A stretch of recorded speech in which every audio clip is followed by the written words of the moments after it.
আমাদের নিজস্ব একজন ভাই আমাদের মেসেঞ্জারে বলতেছে আমরা ঘর থেকে বের হলে জয় শ্রীরাম বলে আমাদেরকে দেখে দেখে চিৎকার করতেছে, আর আমরা যদি তাদের বিরুদ্ধে কোনো কথা বলি তাহলে পুলিশ ধরে ধরে নিচ্ছে, পুরাই রাজত্ব তাদের হাতে।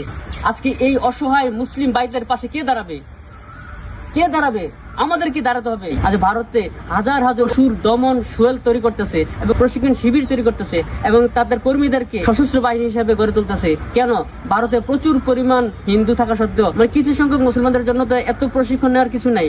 তাহলে তাদের এটার মানে কি? এটার মানে কি তো আপনারা এখনো বুঝতেছেন না। আমাদের আজকে কোনো প্রস্তুতি নেই ভাইরা আমার। এই যে আমাদের উগ্র হিন্দুত্ববাদীর যে সমস্যাটা, যে দর্শনের সমস্যা, চাঁদাবাদীর সমস্যা, অস্থিরতার যে সমস্যাটা, এত বড় বড় সমস্যা আমরা কি দিয়ে সমাধান করব?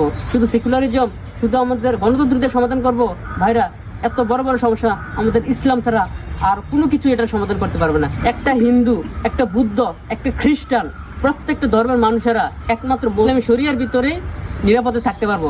ইসলামী শরিয়ার ভিতরে প্রত্যেকটা হিন্দু নিরাপদে থাকতে পারবো, তাদের ন্যায্য অধিকার পাবো, তাদের ইনসাফ পাবো, তাদের ন্যায় বিচার পাবো আমাদের ইসলামী শরিয়াতে। ঠিক আছে, আমরা ইসলামী শরিয়াতে হিন্দুদেরকে আমরা ন্যায় বিচার দিব। সুতরাং আমরা ধর্মনিরপেক্ষতার নাম দিয়ে আমরা হিন্দুদের পাশে দাঁড়াবো, বিষয়টা এমন না। আমরা ইসলামী শরিয়ার ভিতর দিয়ে আমরা হিন্দুদের পাশে দাঁড়াতে পারবো। তাদেরকে আগুন থেকে বাঁচার জন্য আহ্বান করব।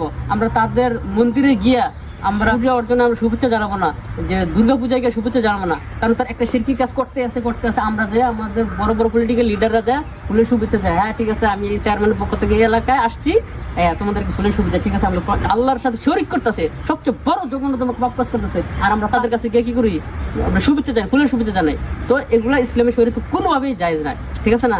আমরা তাদেরকে মানবতা করব, আমরা সবচেয়ে বড় মানবতাবাদী। আমরা তাদেরকে জাহান্নামের আগুন থেকে বাঁচার জন্য তাদেরকে আহ্বান করবো, এটাই সবচেয়ে বড় মানবতা। আমরা দ্বীন হক ইসলামে আসার জন্য।